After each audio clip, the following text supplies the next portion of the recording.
Minutos com os irmãos, no livro de Mateus, capítulo 6. Eu vou tentar... Mateus, capítulo 6. Eu vou tentar fazer um link, né, com a ministração que o pastor nos trouxe no domingo pela manhã. E algo que o Senhor tem já ministrado no nosso coração desde 2018. Né, e que Ele vai gerando vida em cada um de nós. E que essa palavra possa ser bênção na vida de vocês também. Mateus, capítulo 6, versículo 33. E Mateus, capítulo 6, versículos 9 e 10. Quem trouxe suas Bíblias, podem ler junto comigo. Buscai, pois, em primeiro lugar o seu reino e a sua justiça, e todas estas coisas vos serão acrescentadas. E Mateus 6, o 9 e o 10, né, aqui é o próprio Cristo nos ensinando como orar. Né? Eu me lembro de Amanda, que, inclusive, quinta-feira passada, não, acho que faz uns 15 dias, ela trouxe algo ao nosso coração sobre oração. E nós temos um mestre de excelência, né, que nos ensina a orar. E aqui no versículo 9, ele nos diz: portanto, vós orareis assim: Pai nosso que estás nos céus, santificado seja o teu... Amém ou não amém? Os irmãos estão comigo? Portanto, vós orareis assim: Pai nosso que estais, santificado seja o teu, venha o teu, faça-se a minha vontade. Amém?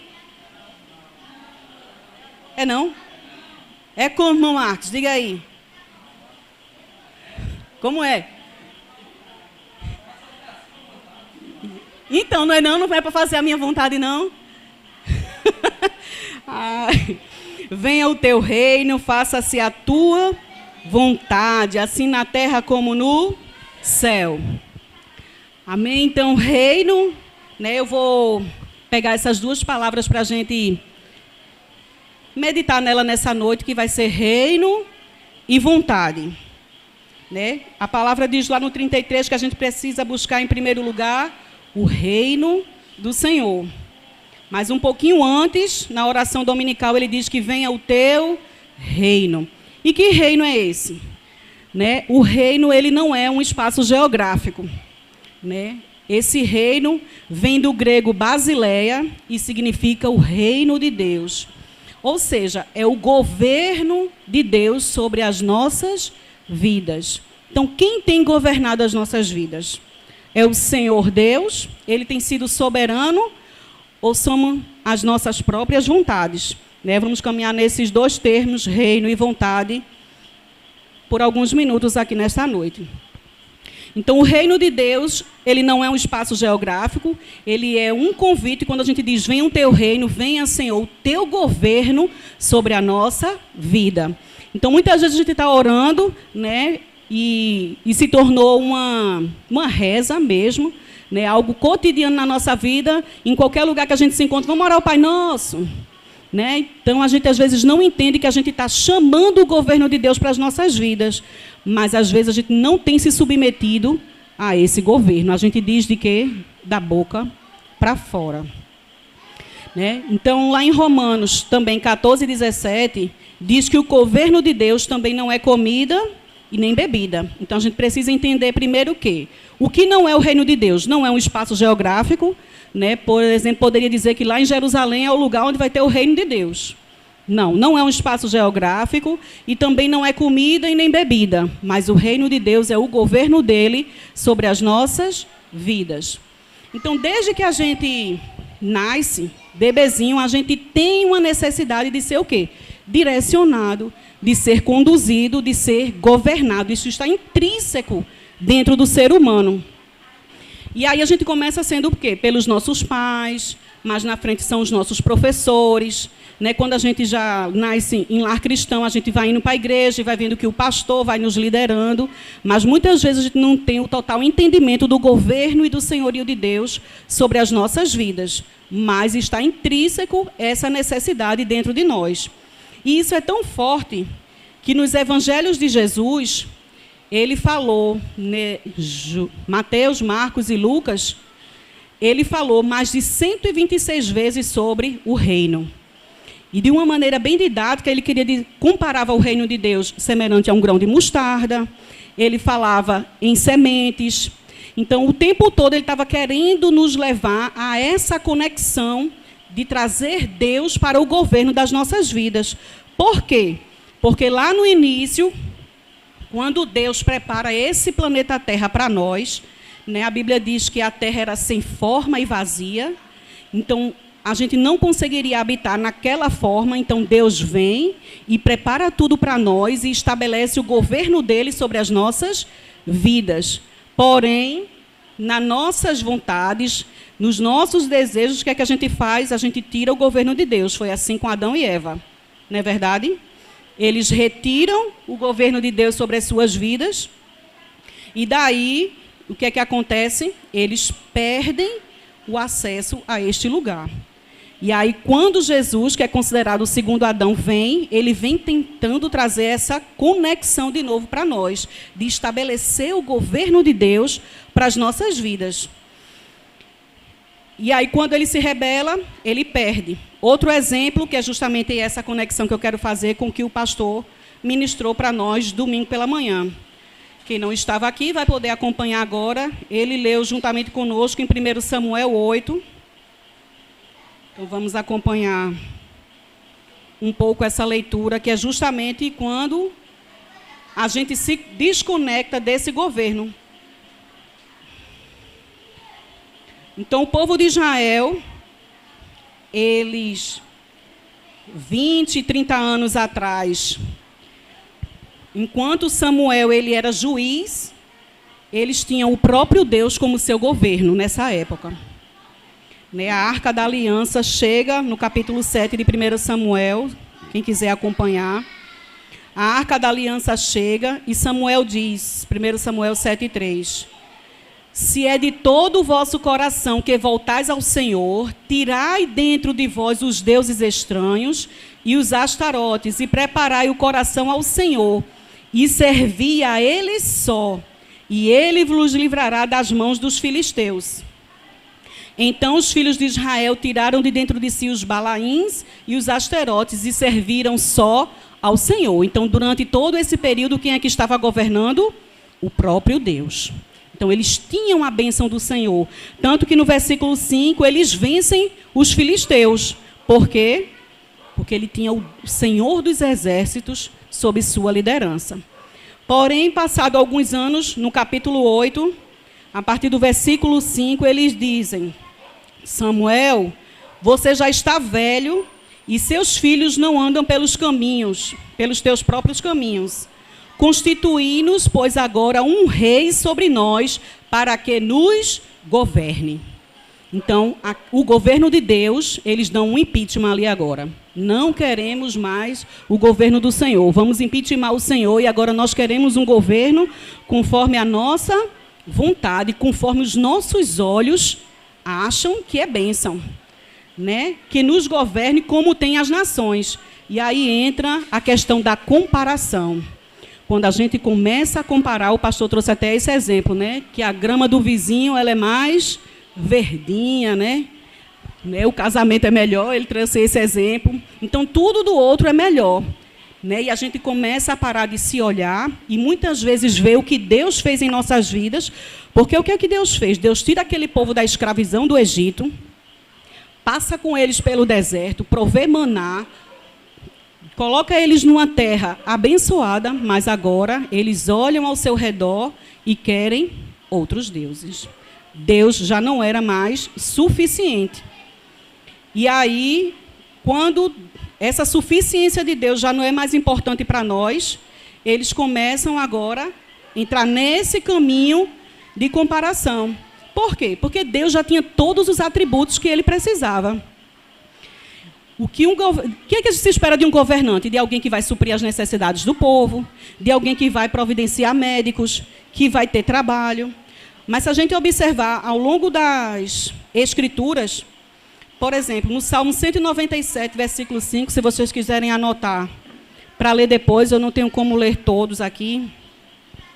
Salmos 97 e 5, 1 Pedro 2 e 9, nos Salmos 103 e 19, ele é o próprio Adonai, o Senhor de todas as coisas. Em Gênesis 22 e 14, ele é o Deus provedor. Ainda que me falte algo naquele determinado momento, mas se eu confio que ele é o meu Senhor e governa a minha vida, ele vai prover. Muitas vezes não vai prover do jeito que eu quero, né? Mas é do jeito que eu preciso. Mateus 6, ainda nessa leitura que a gente fez, ele fala mais na frente dizendo que a gente não precisa se preocupar com o que vestir, com o que comer, porque ele vai prover todas as coisas para nós. No Salmo 23, ele é o nosso... Amém? No Salmo 23, ele é o nosso pastor. Em Jeremias 23 e 6, ele é a nossa justiça. Quem é que não quer um governante justo?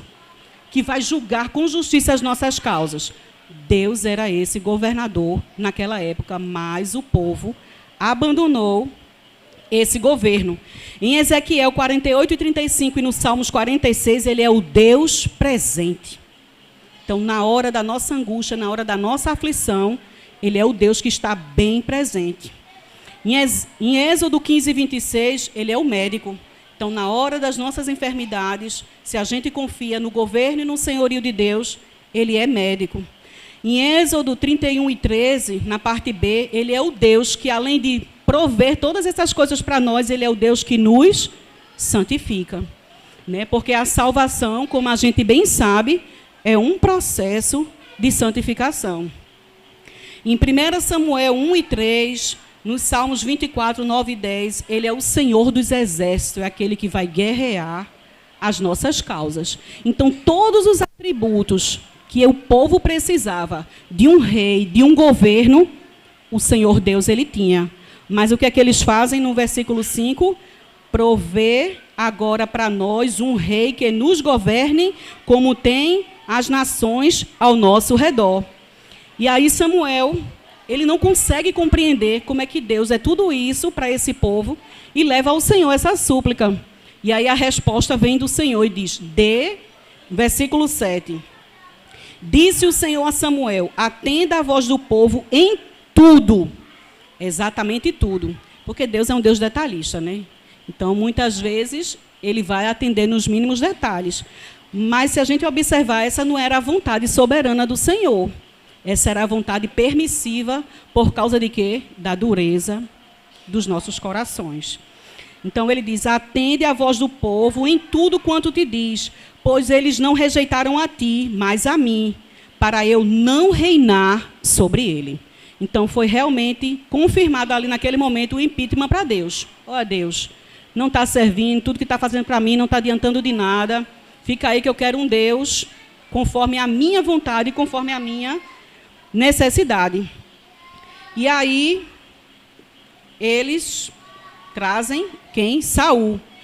E se a gente fosse fazer uma comparação entre Saul e Davi, né? Saul queria o trono, ele queria poder, ele queria status. Davi, quando o Senhor rejeita Saul devido à obstinação do seu coração e de não honrar, né, o profeta que Deus tinha levantado para o seu povo, o que é que ele faz? Ele levanta Davi como rei. Mas até Davi ser rei, foi grande o processo.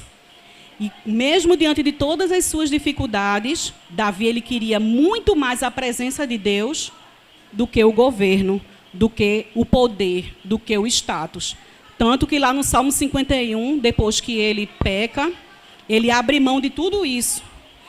O filho morre, né, e aquela tragédia acontece na família de Davi, e ele diz, não retires de mim a tua presença. Então, para Saul, era o poder, era o status, mas para Davi, era a presença. Então, o que é que nós estamos desejando hoje? As nossas vontades ou a presença do Senhor? Então, quando o povo entra nesse lugar de comparação, de olhar ao seu redor e buscar a própria vontade e não a do Senhor, que é justamente o que diz, o que a gente leu em Mateus 6:10, começam a vir as consequências para o povo. Porque ele não pergunta a Deus, olha, Deus, o Senhor quer um rei para nós? Né? No nosso dia a dia, a gente vive tomando decisões a todo instante. Mas eu digo por mim, nem sempre eu pergunto ao Senhor se é aquilo que Ele quer para mim.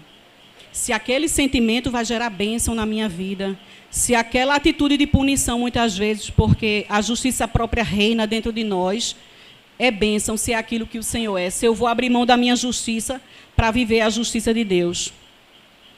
E aí o povo não pergunta mais, exige um rei. E essa vontade permissiva de Deus é onde eles caminham pelos seus próprios corações. Porque o mundo aí fora, ele diz assim, olhe, faça conforme o seu coração. A gente caminha pelo nosso coração? Se a gente for olhar o que diz Jeremias 17:9, veja como é o nosso coração. Por isso que a gente realmente precisa fazer essa oração com toda a convicção e meditando nela de verdade e trazendo ela para gerar vida em nossos corações. Porque se a gente for caminhar por esse coração, ele diz, ó, enganoso é o coração mais do que todas as coisas e desesperadamente corrupto. Quem o conhecerá? Eu vou caminhar pelo meu coração, que me engana e que é corrupto, e não é só corrupto não, é desesperadamente corrupto. Tiago 4:3, eu gosto de falar versículos.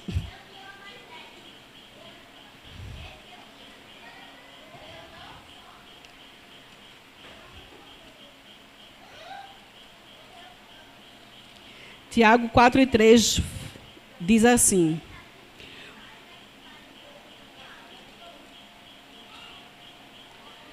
pedis e não recebeis, porque pedis mal para esbanjares em vossos próprios prazeres. Então veja como é o pedido do nosso coração. Ainda para completar, Romanos 8:7, que diz que o nosso pendor, nossos desejos, nossas vontades, elas pendem para a carne, e o pendor da carne é para morte. E é exatamente o que aconteceu com Saul. Então, quando o povo rejeita o senhorio de Deus, o governo de Deus, eles abandonam consecutivamente todo o propósito que Deus tinha para eles. Por quê? Porque todo reino, ele existe, como é que eu posso dizer? Existe uma cultura, existe um governo, existe uma constituição. Então, todo governo ele tem uma base. Então, eles trocam o governo de Deus pelo governo de Saul. Eles trocam a linguagem, o pensamento, que é o que Cristo tem para nós, pelo quê? Pela linguagem dos Balaíns, dos filisteus e de todo aquele povo que era idólatra e que não servia ao Senhor. Todo governo ele tem um território. Qual é o nosso território que a gente vai trazer agora para o governo de Deus? Vocês estão conseguindo compreender? Se eu estiver falando muito rápido, vocês dizem que eu volto. Qual é o nosso território que a gente entrega para o governo de Deus? E aí, Juninho, me ajuda. É a nossa vida, a nossa alma, que a gente vai levar para o governo do Senhor. Todo governo, ele existe uma Constituição. Não existe a Constituição brasileira. A última foi aprovada em 88. Qual é a nossa Constituição, agora como filhos de Deus e que tem o Senhor como governo? A palavra, muito bem. E todo governo, todo reinado, né? Todo governo, ele existe os seus cidadãos, os seus súditos. E quem é esse povo agora? Somos nós. E todo reino, ele tem uma cultura. Amém ou não amém? Qual é a cultura que a gente vive agora? É tomar lá da cá, bateu, levou, traiu, trai também. Se não quer ficar, a fila anda. Não é essa a cultura que a gente vive agora? Ah, isso não é para mim, não. Oxi. Então, a gente caminha por nossos sentimentos, por nossas vontades, e não pelo governo do Senhor. Então, hoje a pergunta é, Aliás, eu queria ainda trazer uma reflexão sobre cultura. Cultura é o estilo de vida manifestado pelas atitudes dos seus cidadãos. Né? O pastor trouxe um exemplo que, numa cidade que eu não me lembro o nome, agora é proibido falar de Deus, né? É proibido dizer Deus te abençoe. Está sendo estabelecida agora uma cultura naquele lugar onde dizer Deus te abençoe, a pessoa vai ser punida. Veja como isso é sério. Então, a gente precisa ter firme e convicto dentro dos nossos corações a cultura do reino de Deus para as nossas vidas. Porque o rei, o nosso rei, ele tem valores que são totalmente inversos ao que caminha o curso desse mundo. O que é que a Bíblia diz? Que o mundo jaz no maligno. O mundo jaz no maligno. E se a gente tem esse desejo de ter o nosso rei governando, porque existe o governo presente de Deus, que é esse agora, quando a gente entrega para ele a nossa vida, as nossas emoções, as nossas finanças, as nossas decisões, esse é o governo presente de Deus. Mas existe um governo futuro que será completo, onde a gente não passará mais por essas tribulações aqui. Mas para que esse governo venha e se estabeleça, como Cristo prometeu, né, quando ele foi assunto aos céus, é necessário que nós, como filhos, nos posicionemos. E não se posicionar apenas como um filho que nasceu agora na fé, mas como um filho maduro do Senhor, né, que tem direito à herança. Donald Crable escreveu um livro bem interessante que é O Reino de Ponta Cabeça. Eu estava dando uma pesquisada nesse livro e ele traz exatamente o que fala o Senhor no Sermão da Montanha de Mateus 5. Né, que o maior é o menor, mas aí fora o que é o mundo? O mais forte é o que prevalece. Ele anda realmente na contramão do mundo. Para o Senhor, vai prevalecer aquele que se humilhar, que for humilde. Mas aí fora, quanto mais orgulhoso e mais altivo, tem vez. Né?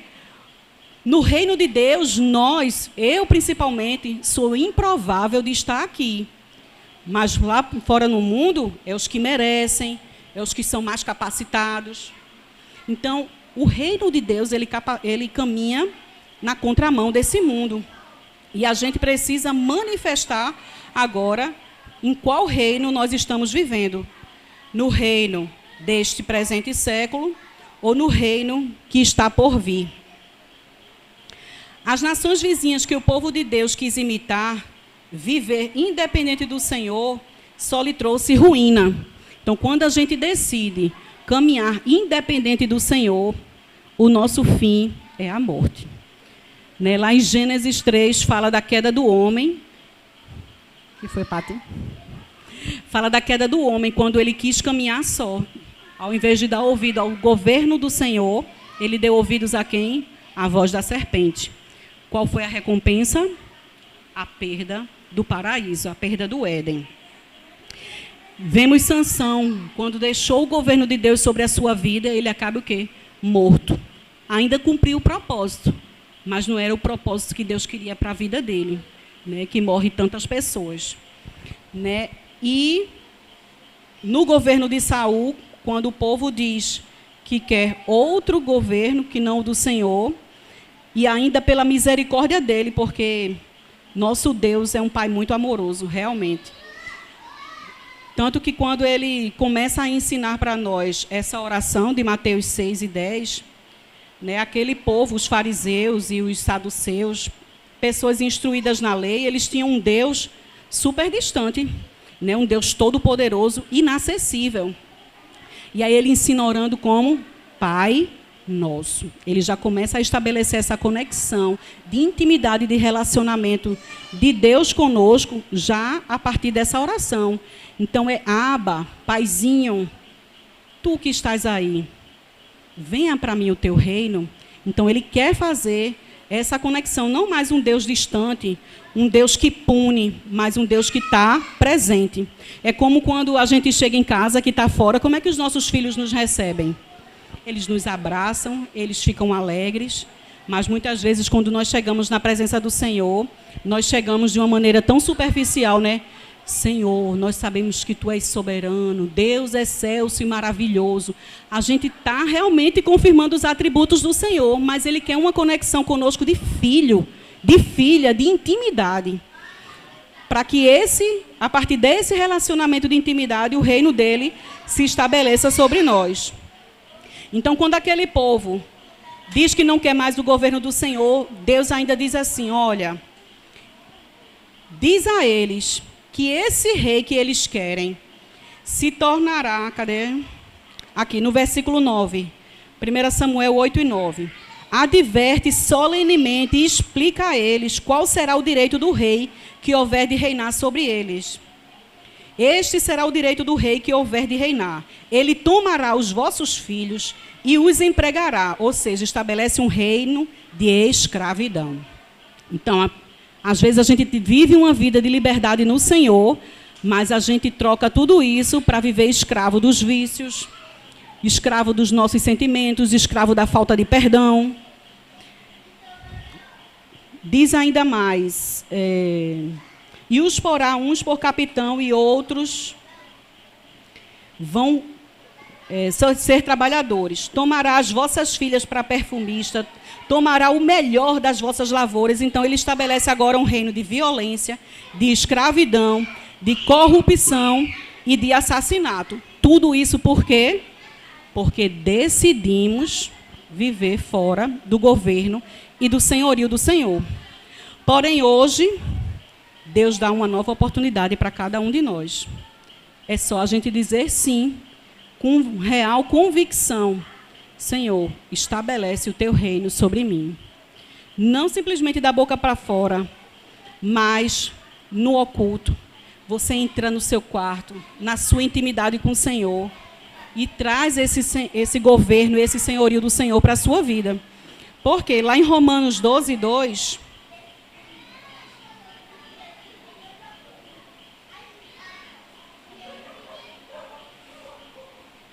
Como eu falei da outra vez, né?